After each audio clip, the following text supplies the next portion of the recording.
Welcome everyone to Unit 2. Myself Shamli, Assistant Professor SVC. So we will explore the fundamental building block of how computer sees. The unit moves beyond simply processing pixel to extracting the meaningful information from images. We will learn to give a computer language to describe the visual world, which is the crucial steps towards true machine perception. The core idea from the pixel to perception. Here, the human brain does not see a grid of colors. It sees objects, shapes and texture. Our goal is this unit is to enable computer to do the same. This is achieved through a set of powerful techniques that can be grouped into two main categories. The first one is the feature detection and matching, and the second one is a segmentation. So in the feature detection matching, this is about finding and describing the most important landmark in an image. We'll start with the point and patches and so on in this area. And the segmentation is the next level of visual understanding.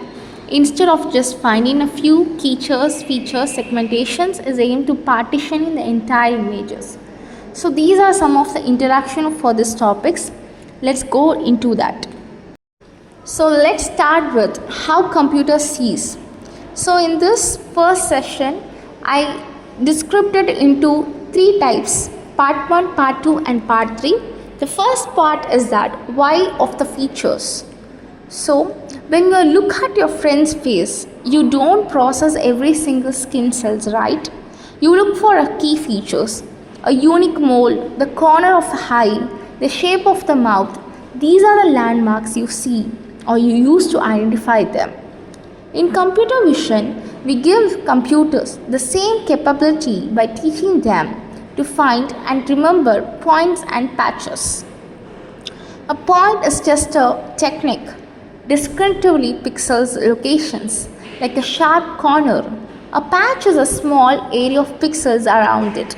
The goal is to find points that are stable, meaning they look the same even if the images is rotated, scaled or as different lightning. A classic way to find these points is by looking the corners. Why corners? Because they are stable landmarks. A corner is a point where the image brightness changes a lot in a multiple directions.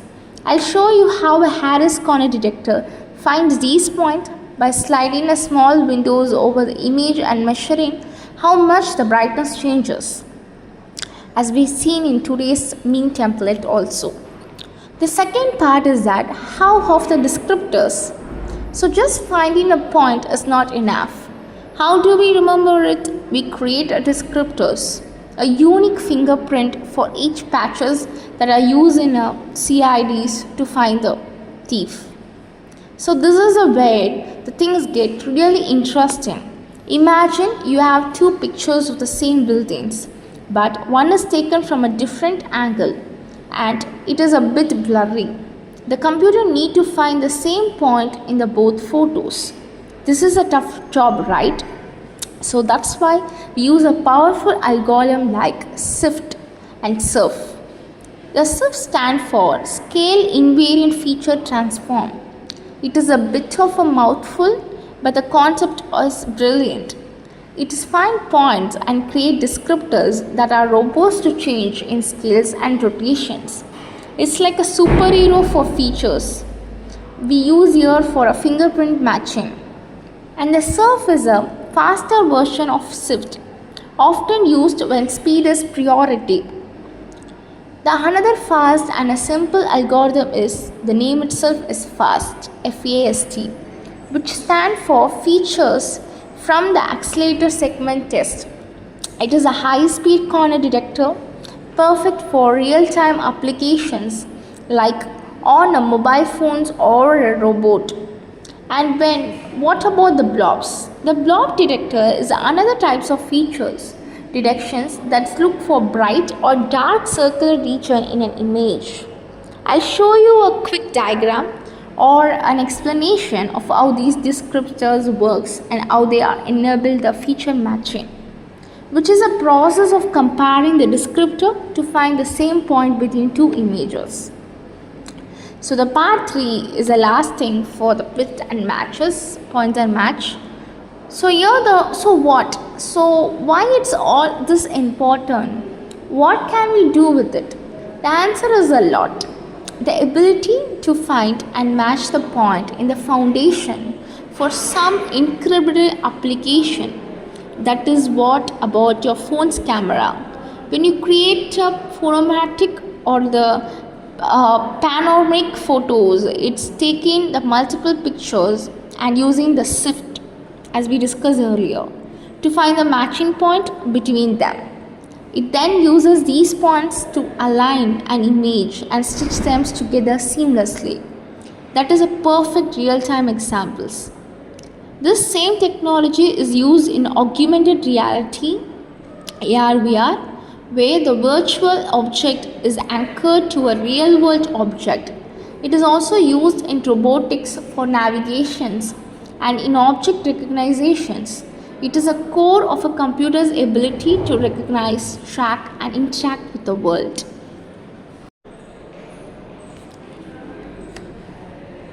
Next, we are going to see about the edges and line. So we are continuing our journey into how computers sees, right?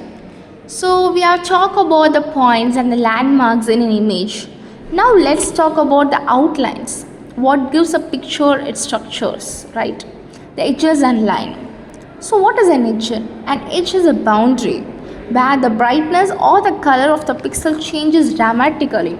Where you have seen in memes or any social media platforms, there will be one stone is given. The upper part is more lighter and the darker in the lower part.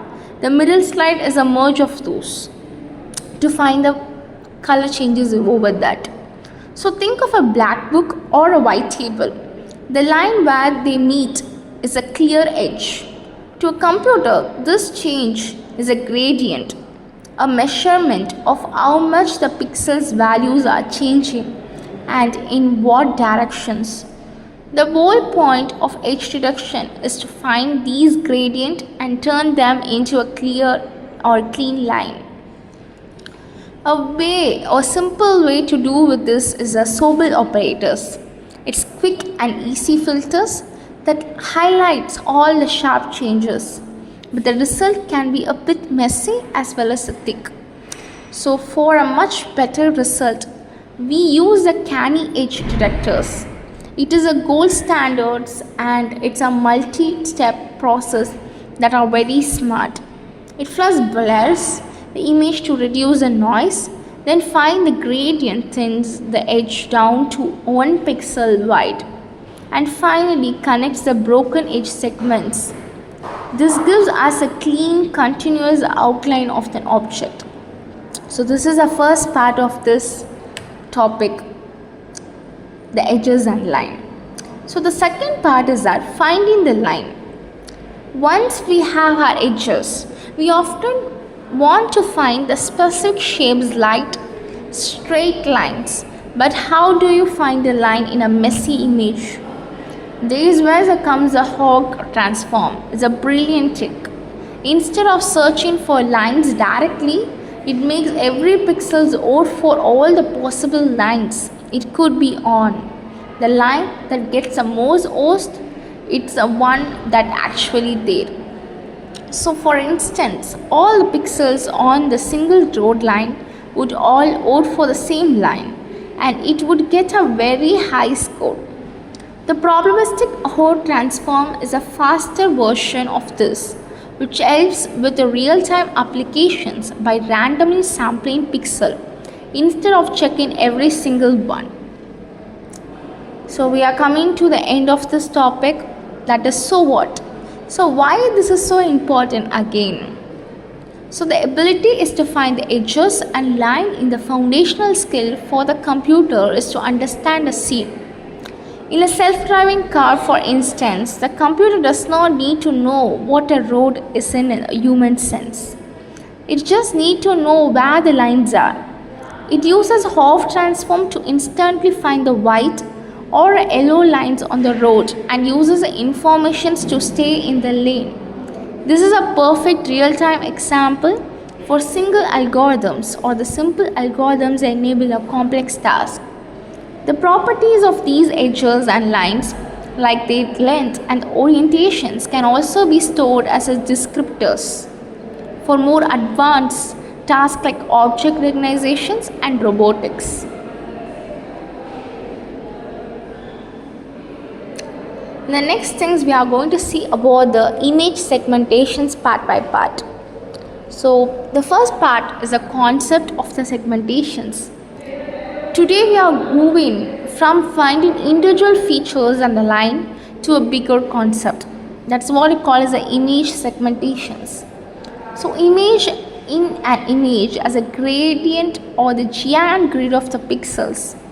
Segmentation is a process of partitioning that grid into a multiple segments or the pixel sets. It's like a computer's vision of a color by numbers book where every single pixel is assigned a label. This transforms a sea of numbers into something meaningful like sky, road or car, for example. So thresholding, as we have seen in unit 1 itself, it's the simplest method. It's like a basic filters. You choose a value and every pixel above the value gets one label, example object, and every pixels below gets another label, example background. It's quick but not very precise. So the region based segmentation is a bit smaller. It groups pixel based on the similarity criterions such as color or a texture. For example, a region groaning algorithm starts with a single seed pixel and expand outwards, adding all neighboring pixels that are similar to it. So what will be the second part for the image segmentation is that advanced segmentations method. So let's start with the watershed segmentations. It is a powerful and intuitive method. It treats the image like a topographic map with the pixel intensities values as elevation. So lighter pixels are high points and darker pixels are low points. If you flood this landscape, the water will fill the valley and the ridges will come or become dams, which are the boundaries of our segments. It's effective but can be sensitive to noise. So clustering based segmentations use algorithms like k-mean clustering to group pixels into clusters based on the color and position.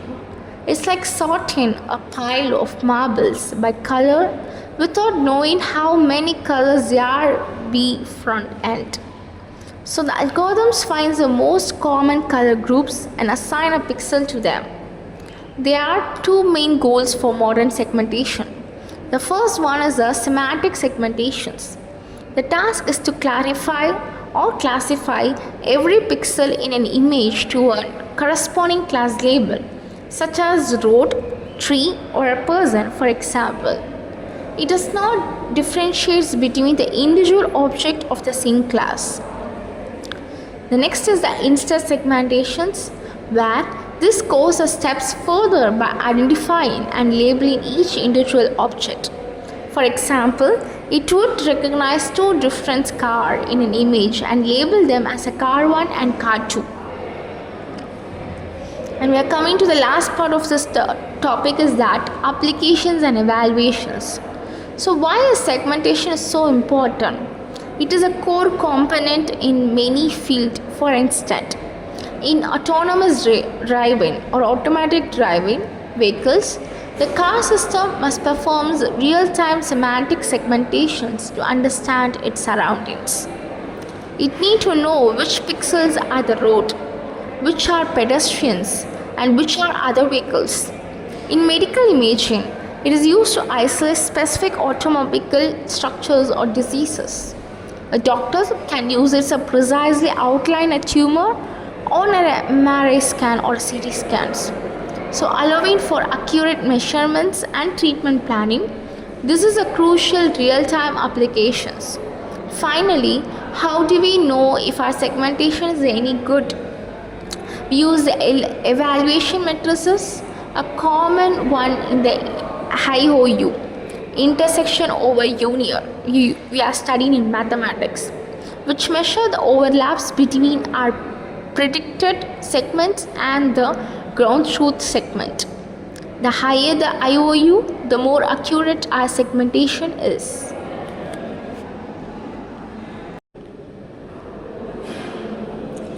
The next we are going to see about the split and merge. So again I am going to distribute it into three types or the three parts. The first part is the core idea of this. Let's discuss on that. So we are talking about the segmentation techniques like split and merge.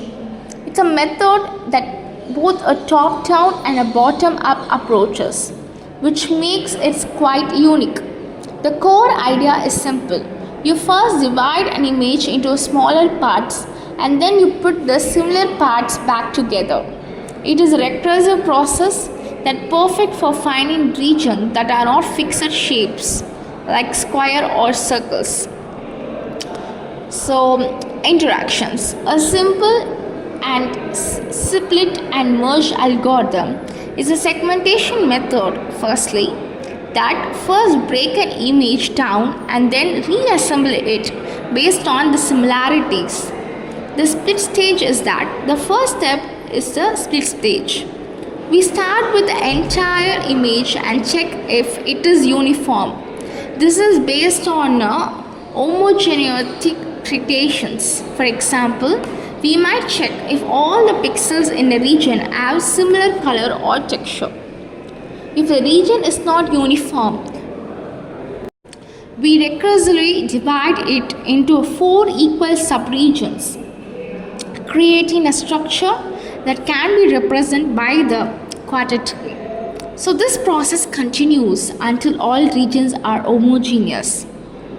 Next one is the merge stage. Once image is split or after the split stage into a bunch of uniform, the smaller regions we begin with the merge cells or the merge stage. We look at all the adjacent region and combine them if they meet the same similarity criteria. This process continues until no more regions can be merged. The second part here is a practically and limitations. So the power of this method lies in its flexibility because it splits the image based on the content.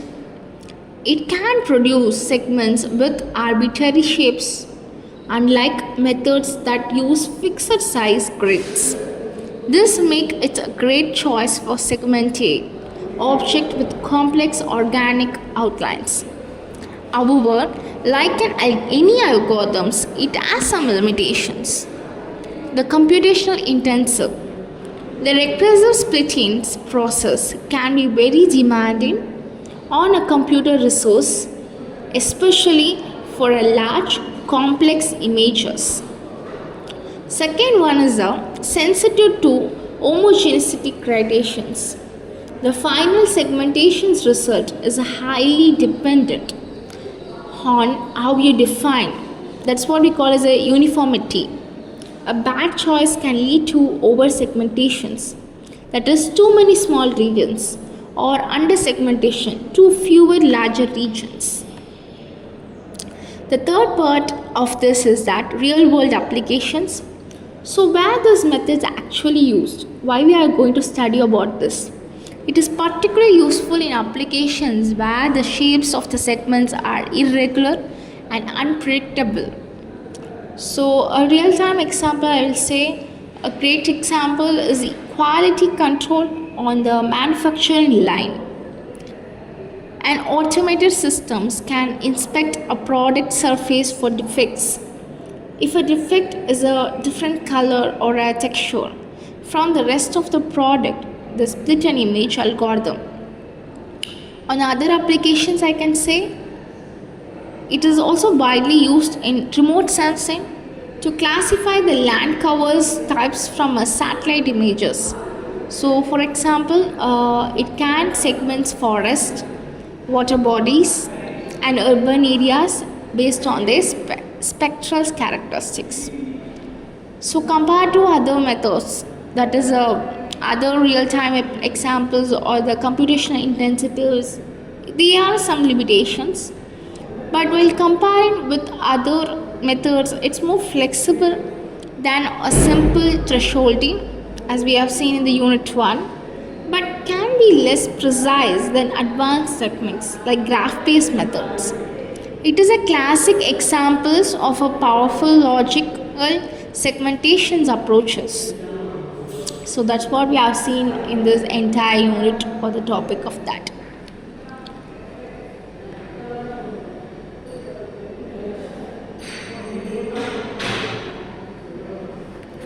So the next topic for the unit 2 is that edges and line. So again, I'm going to divide this slide into 3 parts: part 1, part 2 and part 3. So in the part 1, we are going to discuss about why these edges. So let's move into mean shift and mode finding. The first one is the intuition of mean shift. So we are going to talk about the segmentations method again. That is a bit different. The mean shift is that, unlike other methods that look for edges or specific shapes, mean shift is a non-parametric clustering algorithm. This means it does not assume anything about the data structure. Its goal is to find the modes or the peaks of a data distributions. The core idea of this is that, imagine you have a bunch of dots scattered on a graph. The core idea of a mean shift is to repeatedly move each dot towards the center to the nearest cluster of the dots. If it is an iterative process, you pick a dot, find the average, that is what is called the mean, and the position of all its neighbors, and then shift the dot to that average position. You repeat this or repeat the process for every dot until none of them are moving anymore. It's a final stage. At the end, all the dots will have the converged on the peak of the data distribution. So what is a segmentation process in the mean shift? To use this for segmentations, we think of each pixel as a data point in a feature space. This space can be just the pixel's color or the combination of the color and its position, x or y coordinates. The mean shift algorithms then clusters these pixels. All the pixels that converge or the same peak are considered, but the same segments. This is especially good at creating smooth, continuous region. The next part we can say about the mechanism and the parameters in this. So how does this works under the hood? Mean shift is closely related to kernel density estimation. We call this as a KDE. So KDE is a way to estimate the probability density functions of your data. The modes or the peaks of this estimated function are what the mean shift algorithm converges on. The bandwidth parameters here is the most crucial element in a mean shift. It's the bandwidth parameters. So this parameters controls the size of search windows that the algorithm uses to find a pixel's neighbors. A small bandwidth means a small window, which can lead to over segmentations that I call as a too many small segmentations. A large bandwidth means a large window or a big window, which can lead to 100 segmentations that we call as a too few overlay large segmentations. So choosing the right bandwidth is a key challenge, but it's essential for getting the good results. But what are the benefits? A huge advantage of mean shift is that it does not require prior knowledge of the number of segments you want. Unlike algorithms like k-mean clustering, where you have to tell it to find the 3 or 5 cluster in that each set. So mean shift discovers a natural number of clusters in your data on its own. But what are some limitations for that? The main limitation it is high computational cost, especially for high resolution images. The iterative nature of the algorithms can make it quite slow. So these are some of the limitations of the lean shift as well as some of the advantage of that. So now let's discuss about the real world applications. So mean shift is more than just a segmentations tools, right? So it is versatile algorithms used in several areas of computer visions. So there are some of the real-time applications starting with the video tracking. So it's very famously used for the object tracking in the videos. So the algorithms tracks an object by finding the mode of its color distributed in each new frames. Just imagine how it works. For example, if you want to track a red car, you find the center of the red cluster in the first frame itself. And then the next frame, you just look for new location of that same cluster. So the process will be repeated until it will find out. The other application is that it is also used for discontinuity preserving smoothing, where it can smooth out an image while keeping important edges intact, because it is a clustering algorithm, right? So it is also useful for general data analysis and the pattern recognitions. So these are some of the real-time applications. Let's talk about the relationship to clustering. While it is a clustering algorithm, it's a key difference. From k-mean clustering, it is the ability to automatically determine the number of clusters. So this makes it a great exploratory tool when you don't have a clear idea of how many segments or groups are in your data. So there are a lot more about this mean shift.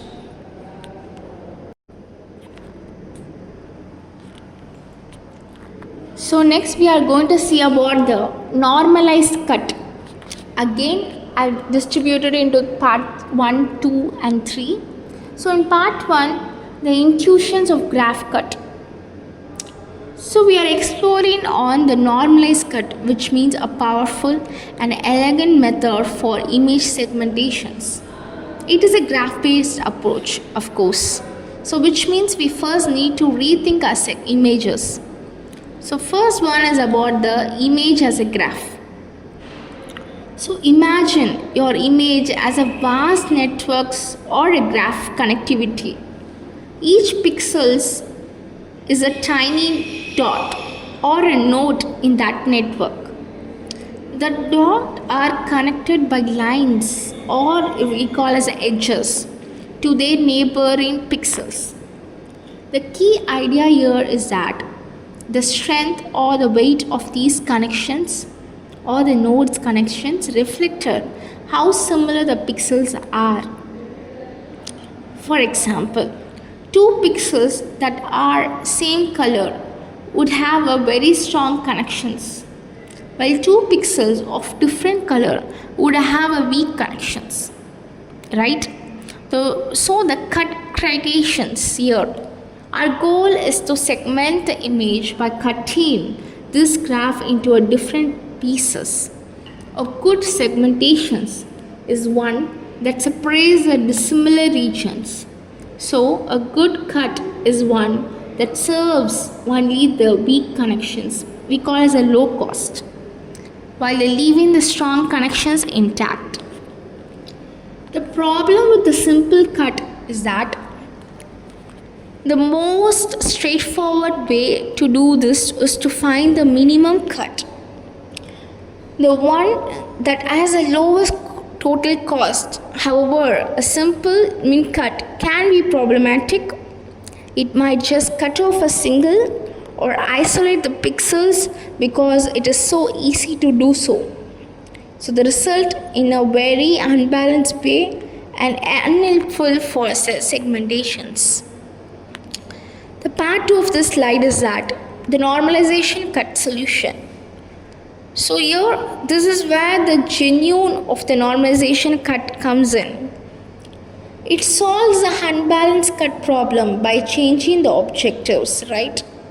Instead of just minimizing the cut cost, it normalizes that cost by how connected each resulting segmented is.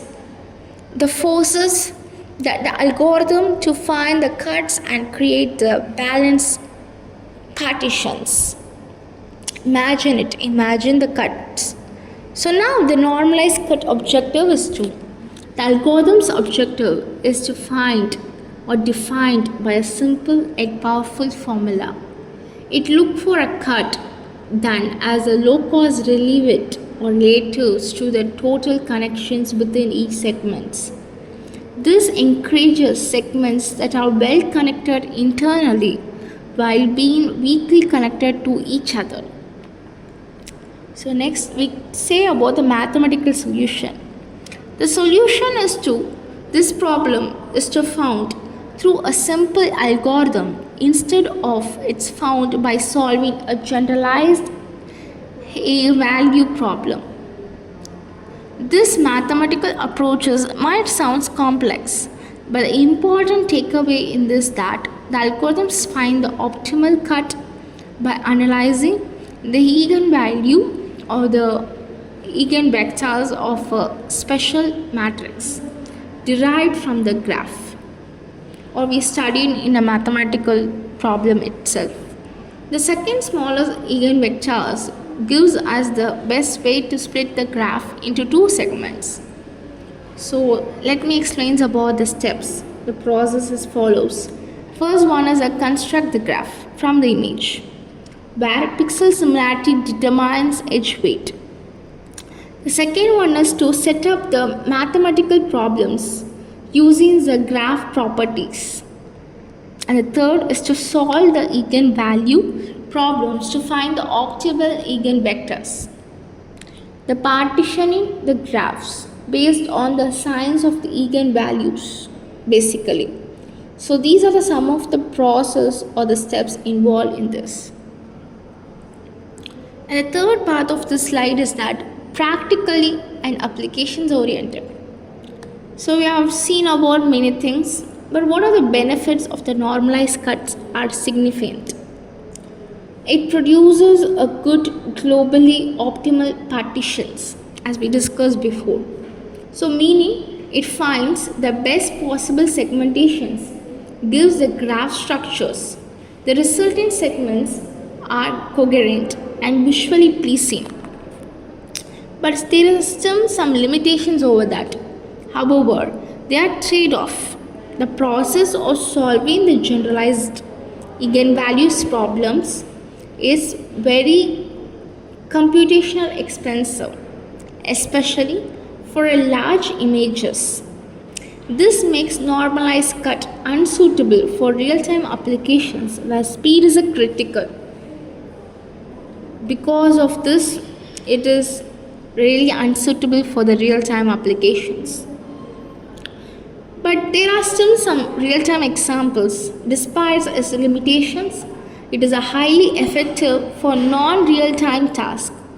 It excels at segmentations of the complex natural scenes with varied textures and colors, where others methods might fail.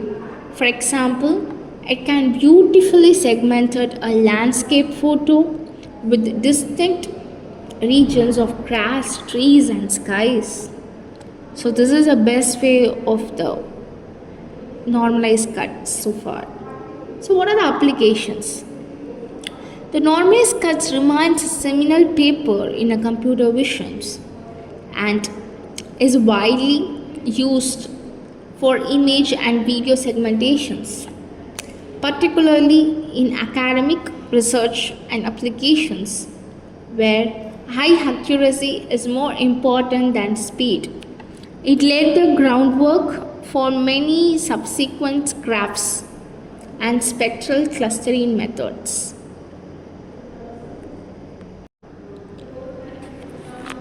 So the next topic is graph cuts and energy based methods. So So what is a core principle in this?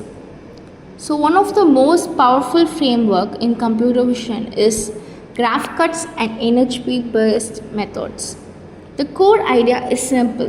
We redefine a complex problem like image segmentation as a problem of energy minimization.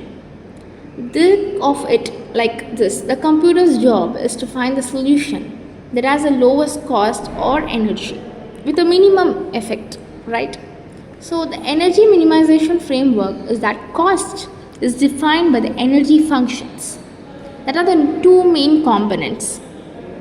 So, energy is vice versa equal to the cost over that.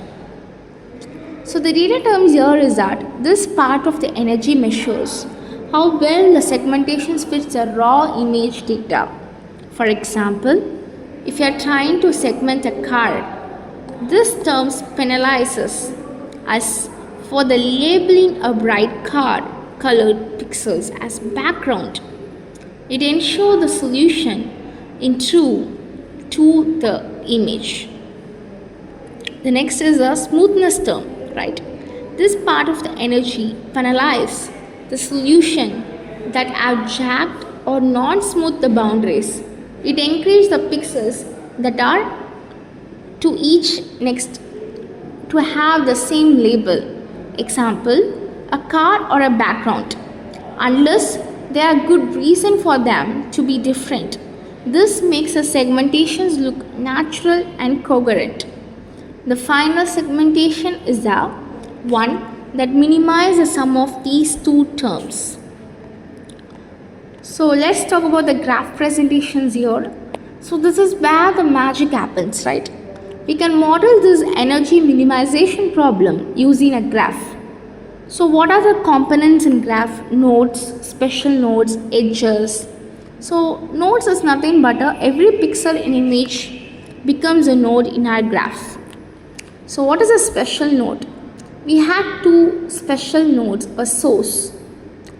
We represent it with the S and represent the foreground, the object we want to segment, and the sink T representing the background. So these are the two things we called or mention it as a special node. Then what about edges? We create again two types of edges. One is T-link and N-link. So T-link is nothing but the edges from the source, yes, to the each pixel node, and from each pixel node to the sink T. The weights on these edges are determined by the data term. A strong edge from S to the pixel mean, it's very likely to do the foreground pixels. Then what about the end links? The edges that are connected to the neighboring pixels nodes, the weights on these edges are determined by the smoothness term. A strong edge between two pixels means they are very similar and we will pay a high penalty if we cut that connections. That is what we call as assign them in different labels. So what is the solution for this? Now that we have our graph, right? So the problem of finding the minimum energy is to transform into a problem of finding a min cut. So what is this min cut or max flow theorem is? So the fundamental principle that makes this all works in a min cut or the max flow theorem is that it states that the value of the maximum flow from the source S to the sink T is equal to the capacity of the minimum cut. A cut is a way of partitioning the graph node into two sets, one containing the S and other containing the T, as well as we discuss source and sink. The capacity of the cut is a sum of the weight of all edges that are cut. So by finding the minimum cut, we are effectively finding the lowest cost way to separate the graph into a foreground and the background, the separation sets. So the cut itself gives us our segmentation boundary. Efficiently, algorithms exist to solve the max flow problem or the min cut problem. which in turn gives us the min cut basically. So what is the benefit or some of the limitations of this min cut? Benefit, we can say that this framework is incredibly powerful. It is efficient and for a wide range of problems. It provides a globally optimal solution. This means we do not have to worry about getting stuck in a local minimum. We know we have found the best possible segmentations according to our energy functions, right? So these are some of the benefits over that. Then what about the limitations of this min cut? The basic model is designed for a simple binary segmentations. What is a binary segmentations here? As we discussed before, the foreground and the background is considered as a binary segmentations. So these are the two components available in an image. We have to segment it. We have to separate it from the foreground and to the background. So however, it can be extended to handle the multi-level problems. But although the computational cost is increased, we can do it, but at increasing the cost. So we can't say this is a more effective one. So this will be considered as some of the limitations over that. So the last topic of the slide is that real world applications. So we are discussing about the power and the efficiency of a graph cut and made them to go to a tool for many vision tasks, right? So the first one is the interactive segmentations. The perfect real-time example is interactive image segmentations, such as graph cut tools. The user draw a rough box around an object that want to segment it basically. The computer then uses this rough outline, that's what we call as the edges, to set up a graph's edge weight. That is what the pixels inside the box have a strong connections to the source, that is S, and the pixel outside have strong connection to the sink, that is what is called as a T.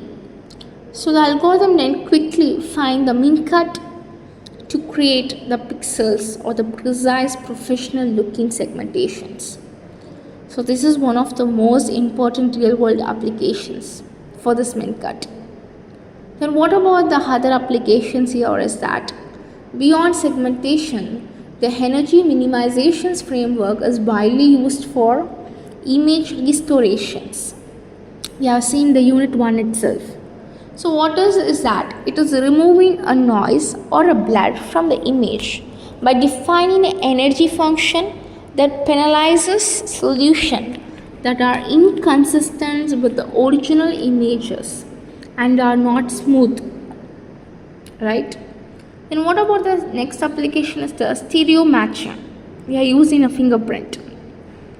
So finding a corresponding point in two images taken from a different viewpoints to create a 3D depth map. This we are using the real-time applications of Egypt to find the mummified face in a pyramid. So the energy functions can be defined to favor the matches that are both visually similar and have consistent depth.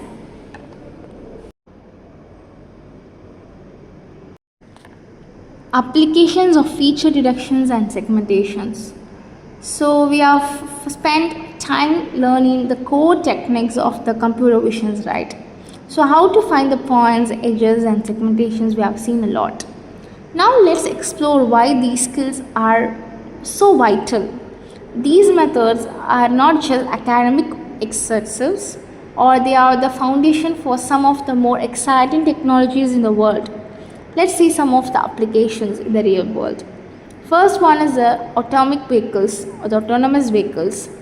Let's start with the most talked about application is that a self-driving car's eyes are its cameras and sensors, right? So it uses a feature detections to identify the key landmarks like road sign and the lane signs. So these are the basic thing or the input for that car. but it for some complex understanding. It relies on the segmentations to classify the every pixel in its view. It have to differentiate between the road and the opposite car or the vehicles, as well as the traffic lights rules corresponded to that. So separating the road from the sidewalk and identify the pedestrians and other cars, it's how the car sees. It's surrounded in the real times. So basically it have to visualize the features and segmented it, and according to that it have to act it.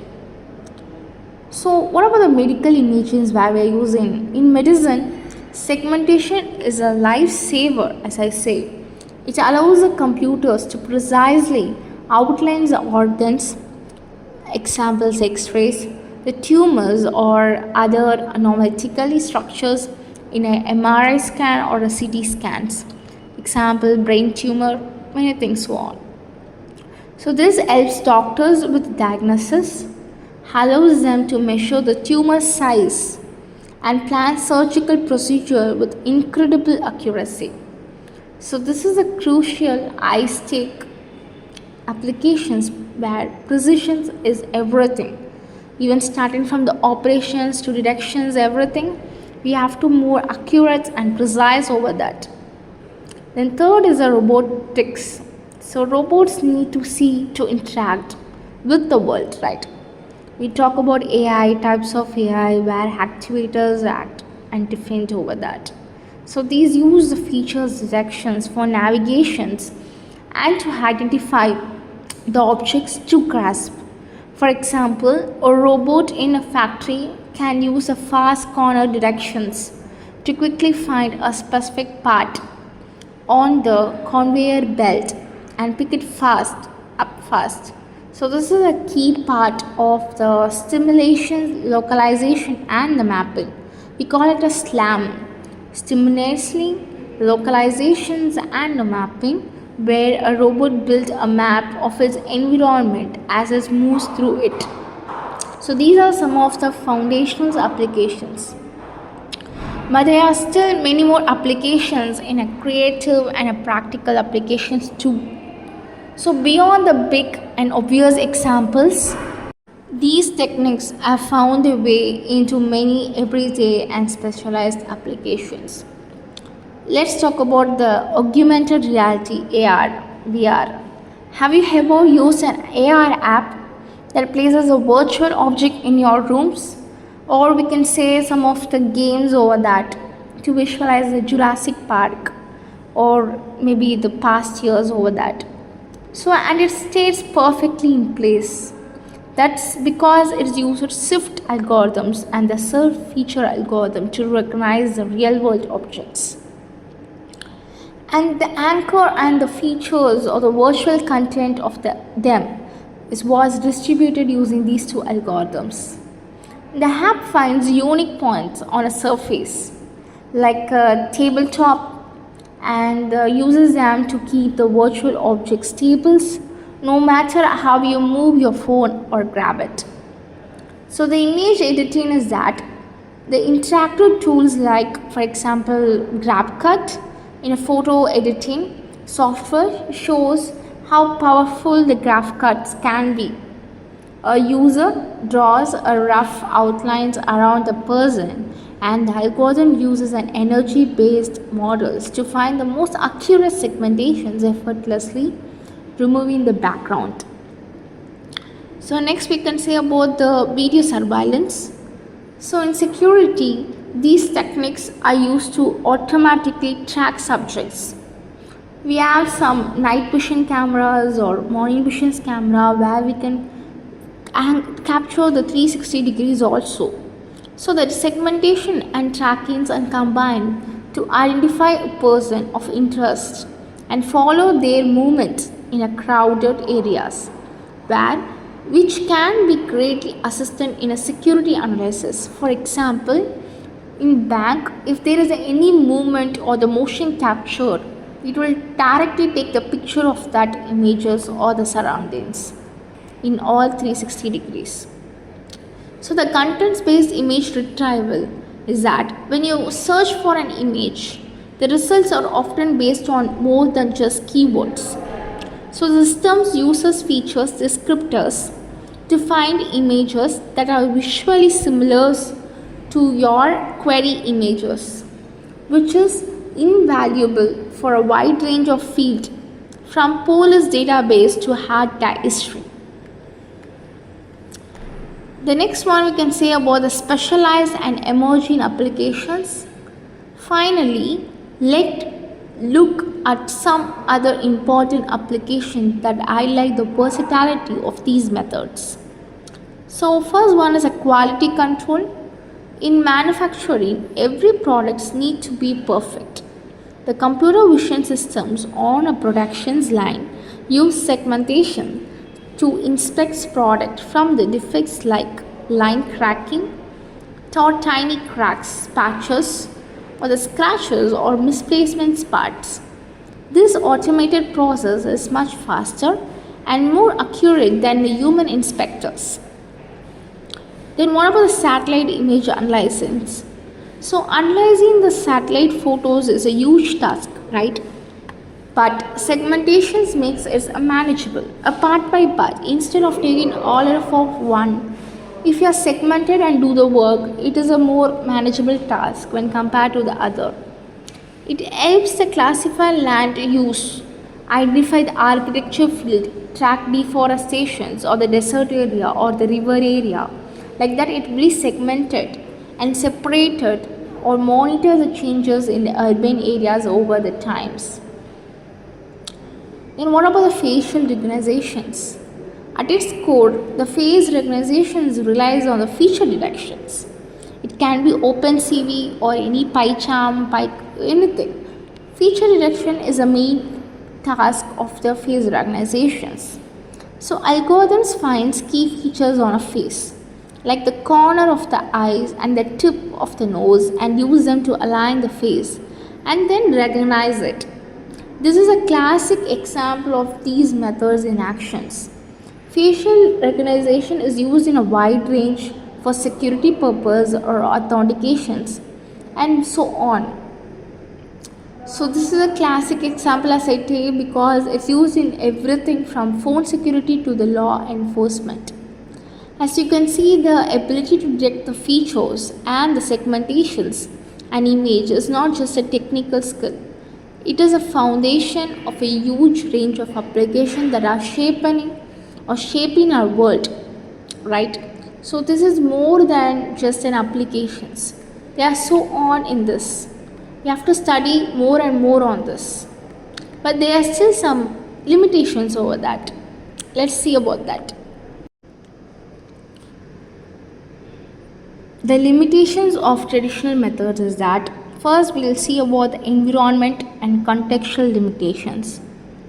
So we have spent a lot of time discussing about the traditional computer vision methods can do. So now it's time to be honest about the shortcomings, right? So the limitations, these classic approaches are precisely what fueled the next major revolution in the field. Let's start with their biggest weakness related to this real world. So the first one is that it's sensitive to the environment. Yes, it is. One of the most significant problem is that these methods are fragile, so weak, and a change in lighting can completely throw them off. A simple shadow can create a fake edges, and a low light environment can make a real edge. So it is a misunderstanding tricks disappear entirely. So this is because these algorithms relies mostly on the simple precise pixels intensity changes, and shadows and pool lighting directly manipulate these values. So once the input is wrong, everything will be flow up. So the lack of semantic understanding is that this is a fundamental issue basically. A traditional algorithms can find a line or a region of a similar color, but it has no idea what that line or the region is. It cannot tell you that the segmentation blob of the pixel is a car or the corner belongs to the book. It lacks the ability to understand the meaning or the context of the objects it is processing. So it's like being able to read the letters on the page but not knowing what the word means. So it can read but cannot understand. So ignoring the context also is another major limitations. These methods often analyze pixels and features and isolations basically. So they don't take the bigger pictures into an account. For example, a traditional methods would know that the person is likely standing on a road and not flaunting into the sky. The lack of the global contextual view makes them prone to error in a complex real world scenes. So this is another issues when we talk about the limitations. The next one is regarding the noise and the clutter. So the world is a messy place. Everything is here, starting from a normal insects to the normal things available in the real world. It's so messy. So noise in an image can create countless fakages in an image and the features. So while background clutter can confuse the segmentation's algorithm. So the algorithms are trying to find patterns, but the noise and the clutter creates so many distractions that the true pattern can get lost. So now let's talk about some of the practicals or the computational limitations for this. So in addition to their environment weakness, traditional methods have some significant practicals and computational drawbacks, right? So first start with the manual parameter tuning. This is a huge pain point for engineers. Many of these algorithms require manual tuning of parameters. For example, with a canny edge detector, you have to manually set the high and the low threshold. With mean shift, you have to choose a bandwidth. Getting these parameters right is often tedious process for trial and error, and setting that work for one image may fail completely on the next. What are the computational costs for this is that some of the most accurate method like normalized cut as we discussed before are simple too slow for real-time applications. They require solving complex mathematical problems and processing a single high resolution images can take several seconds or even a minutes. So this makes them unsuitable for things like autonomous driving or video surveillance where decisions need to be made in milliseconds because of its delay thing. The next one is a scale and a viewpoint variance. So the while algorithms like SIFT or SURF were designed to handle this, many simpler methods are not robust to change in an objective size or the viewpoints. Features are easily detected from one angle might be unrecognized from the another. This makes them brittle in dynamic environment basically. So in efficient features descriptors, even the powerful SIFT and SURF algorithms have limitations. So these descriptors of the fingerprint as I mentioned before can be quite large.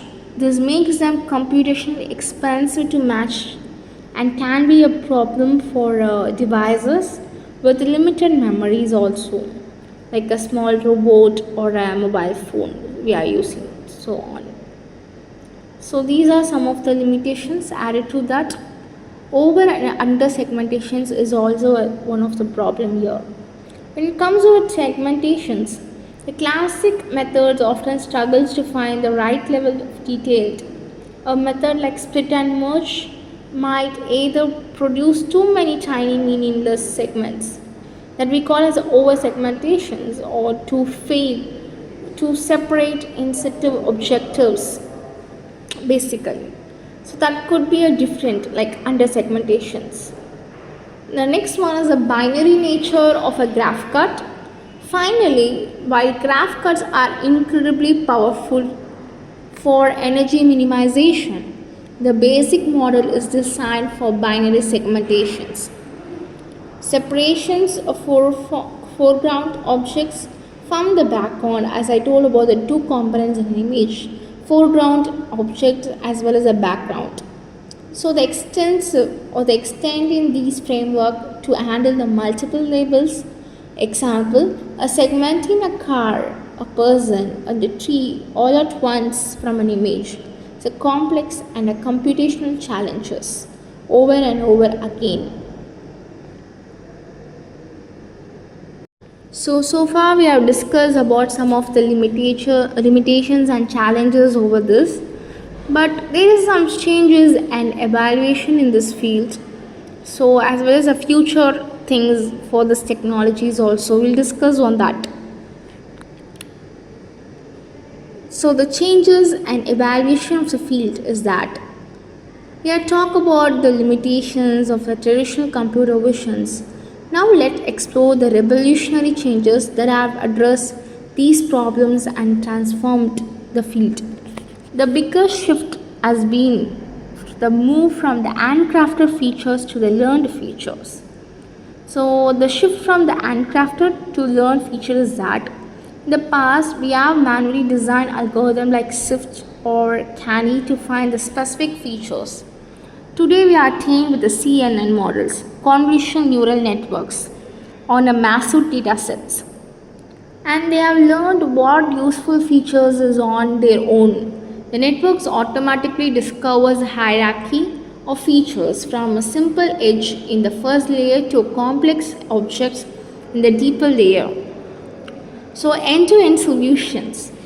This shift to learn features has enabled end-to-end solutions. A single neural network can now take a raw image as input and directly produce a desired output like segmentation mapping without any intermediate steps. This simplifies the entire pipeline and reduces the need for the multiple or manually tuned algorithms.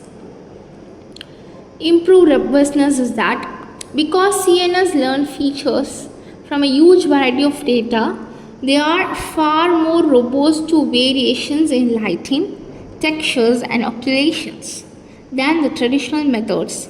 A learned model is less likely to be fooled by shadows or noisy images. So, what are the real-time performance here? These modern models, when optimized and run on the GPU, can perform tasks like segmentations and object detections in real time. This has opened the door for the critical applications in robotics and autonomous driving that were previously impossible due to the computational cost. The semantic and instant segmentation is that the deep learning has allowed us to tackle more complex segmentation tasks. Semantic segmentations classify every pixel into a category, example road or a tree. But even more advanced is the instant segmentations, which can identify and label each individual object in an image, differentiating the car 1 from car 2. Some of the new architectures here is that the field has rapidly inverted from the new networks architectures specifically for the vision task.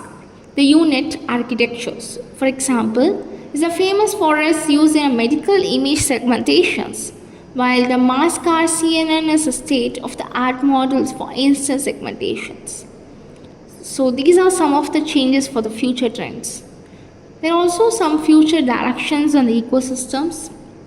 Beyond the algorithm themselves, the entire ecosystems around the computer visions has evolved, and we are now looking at some exciting new frontiers.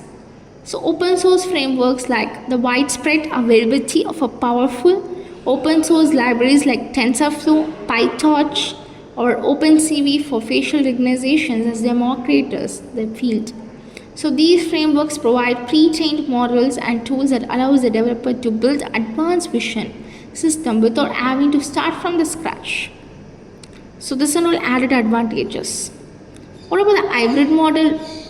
While deep learning is dominant, some systems uses hybrid models that combines the best of both worlds. For example, a deep learning model might perform the initial segmentations, and then the traditional graph cut algorithm is used to refine the final boundaries for a perfect clean result. So from a 2D to 3D, we are moving beyond flat images, right? So the future is focused on a 3D scenes understanding to understand more precise accurately. So using the data from the sensors like LiDAR and the depth camera, this provides a more comprehensive views of the world, including the depth and the volume of the objects, not just their pixels values. So there is some rise of the explainable AI because the XAI as deep learning models become more complex. There is a growing push for XAI for critical applications like medical diagnosis or autonomous driving. We need to understand why a model is made of a particular decision. XAI aim to specifically provide insight into what features a model is learning and why it arrives at a specific conclusions. So in summary, the field has transitioned from the relying on human intuitions to leveraging the power of data. So this shift has now not only improved the performance and the robustness, but also opened up a whole new world of applications that were once confined to science fictions.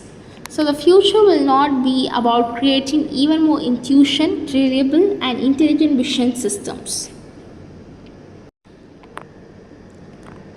Now let's go into the topics of future of feature directions and segmentations.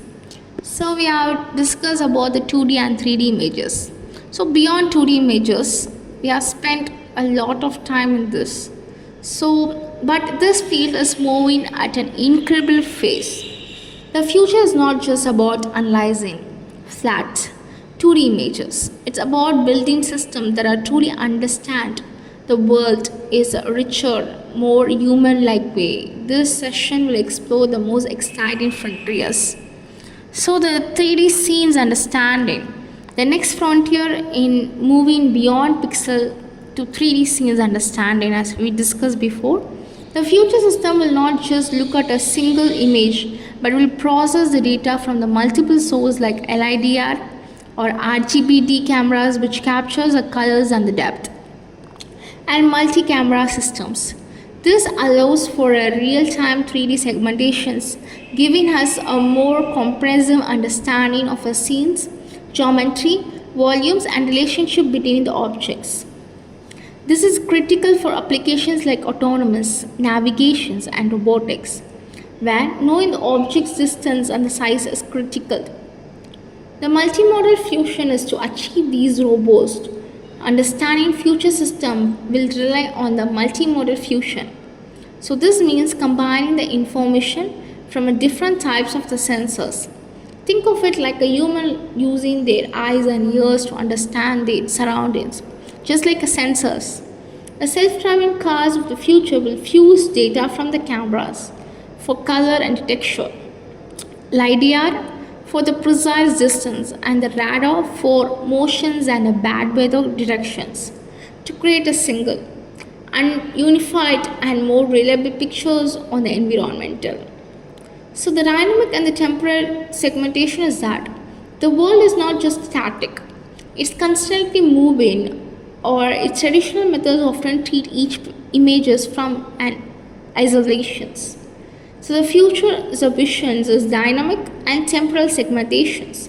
This means models will not just segment objects in a single frame, but will understand how they move and change over time in a video. This is essential for tackling objects, analyzing human actions, and making predictions about future events in a scene. Then what about the futures of AI and data? Beyond how we precise the world, the future of computer vision is also being shaped by advancement in AI and how we handle data. So the generative model is that a huge problem in a computer vision is the need for the massive hand-labeled data set, which are expensive and time-consuming to create. So the generative models like GAN and diffusion model will help to solve this. So these models create highly realistic synthetic data that can be used to train the other models, providing the virtually endless supply of labels, images, and reducing our reliance reliance over the manual annotations. As we talk about the self-supervised learning, to address the data problem from the another angle, self-supervised learning is becoming a major paradigm. These models are trained on a vast amount of the unlabeled data by solving a pretext task like predicting a missing part of an image or the pixel's color from the neighbor for using for the training purpose. So this allows a model to learn the powerful general purpose features without any human labeling, which can then be used for segmenting the other task. Some of the real-time segmented scenes graph is that the ultimate goal of the scene understanding is to go beyond the simple labels. Future models will create real-time segmented scenes graphics. This means the system will not just segment a person or a bicycle in the background or the front end, but will understand the relationship between them. A person is riding a bicycle in a futuristic tense. So this level of understanding is vital for complex robotics tasks and intelligence agents. It's already in on work in a research. Then about the HEI and TinyML is that as models get more efficient, they are moving from the cloud to the device. The HEI and the TinyML machine learning are about running powerful AI algorithm directly on a low power embedded systems like smartphones or drones. This enables a real-time processing without a cloud connections, which is crucial for applications where the latency is a concern, the privacy is a priority.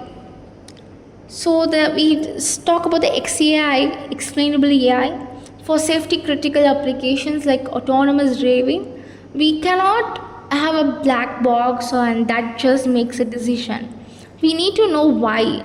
The future of vision will involve explainable AI, where models can provide insight into the decision-making process.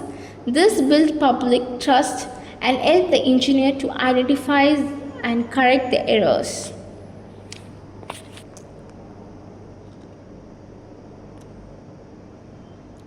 So let's go for some of the summary of this unit from handcrafted rules to the learned vision. So in this unit, we have explored the core building block of the traditional computer visions, moving from the most basic element to a sophisticated framework for an image understanding. We begin with the points and patches. Points and patches, the first topic, and the fundamental local features that act as the image just fingerprints, right? So we then build on this with the edge and lines, which represent the objects and the boundaries and the geometrical structure, offering a more abstract representations of the scenes. So from there, we have developed into a segmentations, the critical task of partitioning an image into a meaningful region. We examined varieties of approaches from simple split and merge techniques to a more advanced statistical methods like mean and shift. So which finds a cluster to pixel based upon the color and the spatial proximity. So the unit cumulative or culminated in the powerful and elegant framework of the graph cuts and edge based methods. This approach redefined the segmentations problem as one of the energy minimization, providing a robust and a globally optimal solution for the wide range of the problem. We saw how this framework's rooted in graph theory, right? So transformed the problem of image segmentation into a solvable puzzle is a big orientations here. So ultimately, this unit has demonstrated the progressions of computer visions from the field of handcrafted tools to one of the powerful automated frameworks, OPSO. So the method we have studied from the edge detection to the graph cut forms the foundation of many modern applications. So however, we have also highlighted the limitations and the sensitivity to noise, lack of semantic understanding and computational cost. So I hope these limitations are precisely what set up the stage for the next great revolution in the computer vision field, deep learning, a topic that builds upon these foundational principles or the principles to create the models that can see and understand the world in a way we are only beginning to fully grasp. Thank you.